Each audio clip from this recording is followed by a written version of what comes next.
Yar, this be Foxy the Pirate, and you be watching Behind the Mask on the Behind the Fandom channel.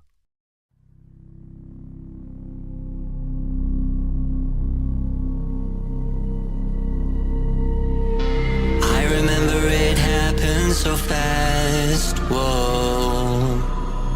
A tragedy hidden in the past, whoa.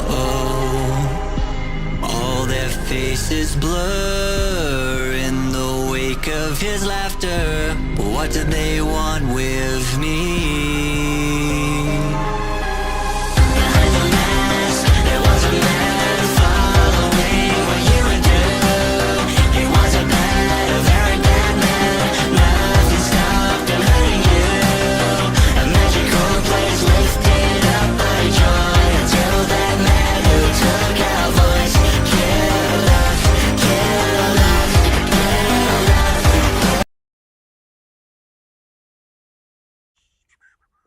So, all right.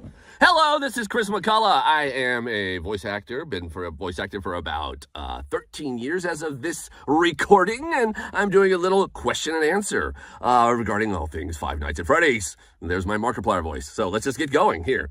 Number one, what got you into acting? I have just always been into entertainment. My first play was kindergarten. I think I was a brownie. Literally a brownie. It was a Christmas play. And just ever since then, I've just been involved in anything in entertainment as far as acting. I've done stage acting. I've done film acting. I've done improvisational comedy. I've done stand-up comedy. I've done content creation on YouTube. And, of course, voice acting.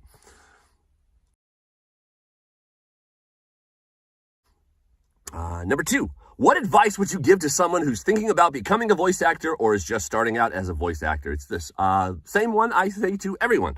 And any professional voice actor will use this cliche term a lot. And it's not a sprint, it's a marathon. Voice acting, just like any other form of entertainment, is a lot of grinding. You're going to do a lot of auditioning and a lot of not getting those roles. Maybe like the ratio to auditions to roles you get is like 100 to 1. So you have to just keep going, even on those bad times. Just keep going. The roles will come. Just have patience and believe in yourself. Number three, what is your favorite animatronic besides Foxy? That will always be Ennard, because clowns are scary.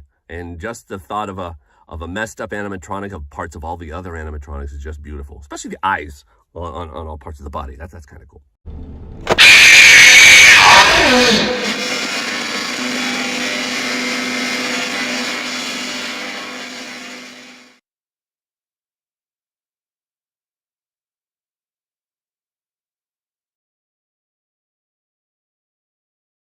Question 4, favorite voice line of Foxy. Arr, I came for your booty. Not be treasure, you know. Arr, I came for ye booty. That be treasure, you know.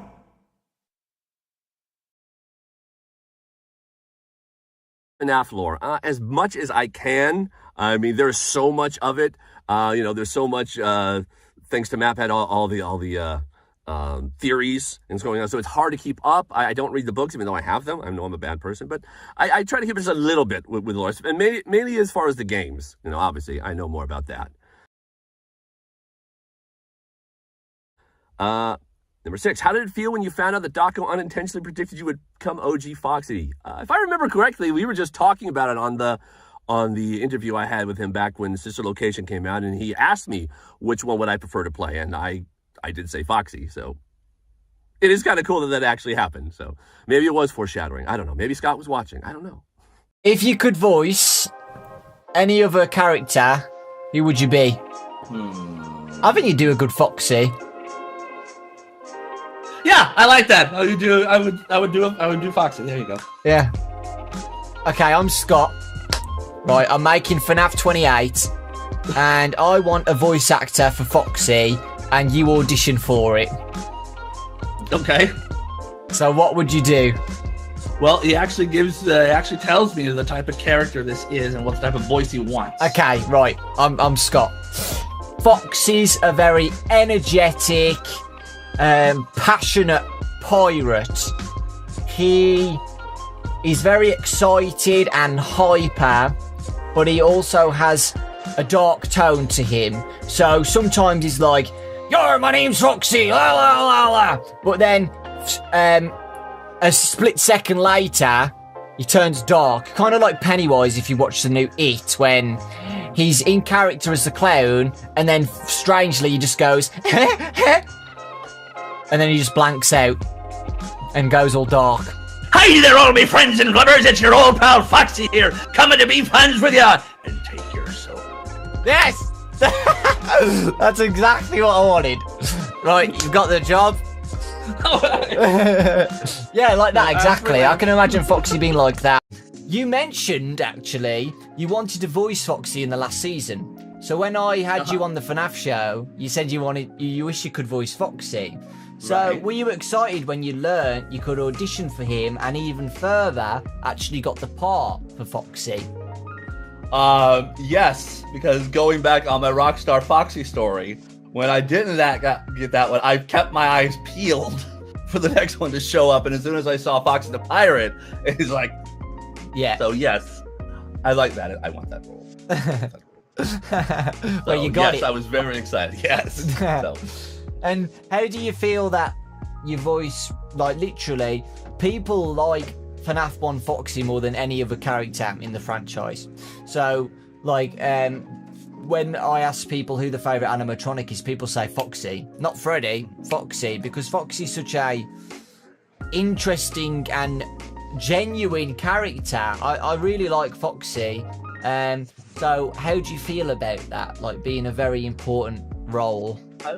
I kind of like it. I was actually doing I was at a midnight show, like a midnight cult show, like what type of thing. And someone introduced me, and like, because FNAF is just it's still underground still. A lot of adults don't really know the game. Yeah. But the moment I said I voice Foxy in the game, I hear like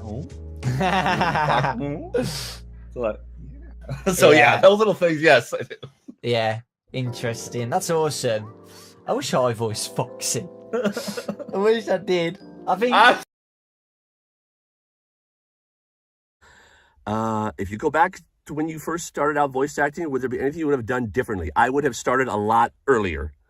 I just honestly, voice acting was like my last idea to try. As I told you previously, I did so much other type of acting, and I finally gave voice acting a shot, and it's the one that actually started paying. So here I am, not changing.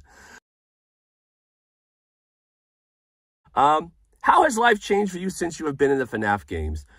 Truly, it really hasn't changed much. I mean, I do get a lot of, interaction with fans more than I did in any other thing. It's still very much a part of my life, even though I haven't done anything FNAF related since 2019, and that was for Curse of Fredbear.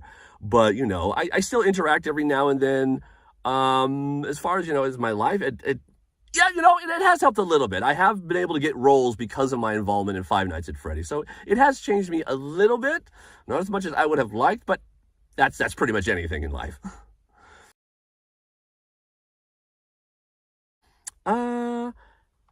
Have you seen the two Five Nights at Freddy's movies? How does it feel seeing your character voice comes to life? Yes, I have seen them both. And how does it feel? Oh, it's beautiful because Jim Henson's workshop is the ones that created those animatronics, and to see just how precision they've made all of them, any of the animatronics, is just one. It shows how much the Creature Workshop is amazing. And they're not owned by Disney, by the way. Disney just owns the Muppets.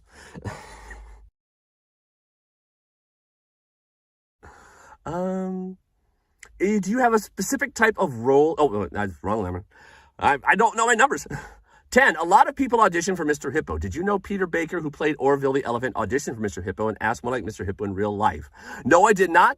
But yes, I do. Peter Baker, who, if you don't know, is a voice actor in the UK, United Kingdom, and has been for over 40 years doing news.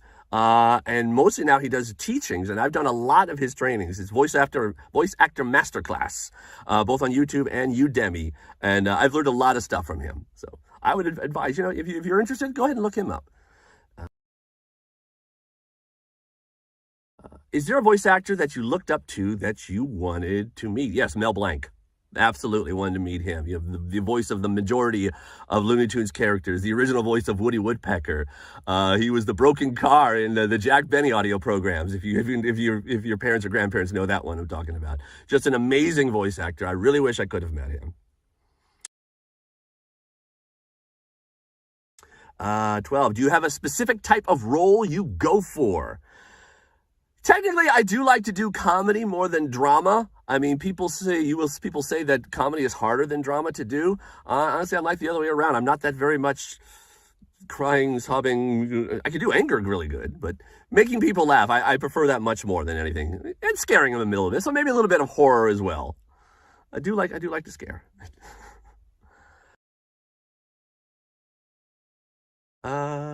Do you think about how the character is going to sound, or does it just come to you? Sometimes that happens, sometimes it doesn't. Usually the director or the writer, scriptwriter has the idea in mind of what they want, and they will say, I want this specific type, I want you to sound like this specific person, but don't do an imitation. I know for Foxy, Scott had said he wanted the traditional type. And to be honest, the laugh actually came from an old adult Robin Williams joke. If you ever see An Evening with Robin Williams from 1982, you might see what I'm talking about.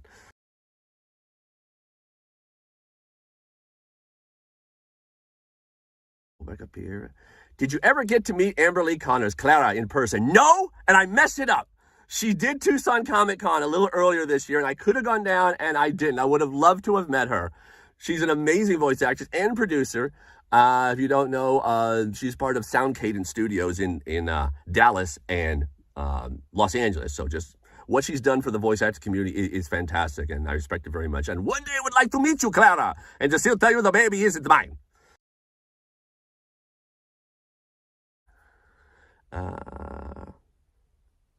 I want to say how wonderful it is to have you in my life. You have been a great friend and awesome mentor, and all of us in Fnaf can love you. Oh, kawaii! Thank you so much. That makes me feel happy. That's all the questions I have. I hope you enjoyed this. Have a good day.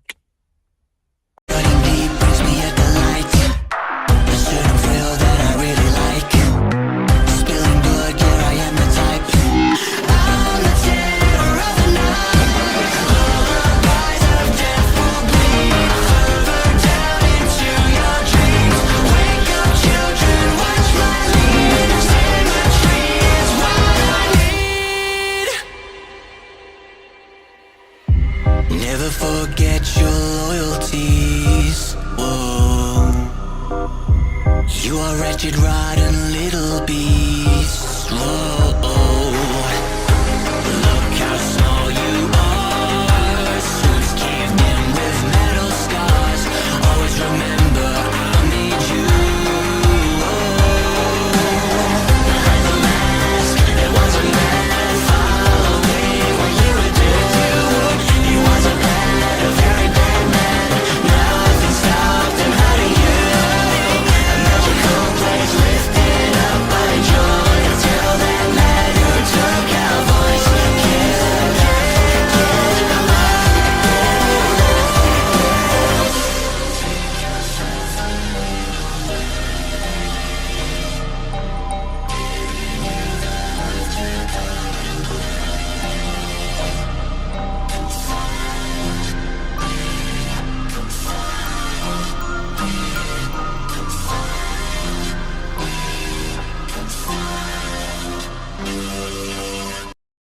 Consider it a dignified death. Not really. It was actually quite pathetic. I came for ye booty. That be treasure, you know.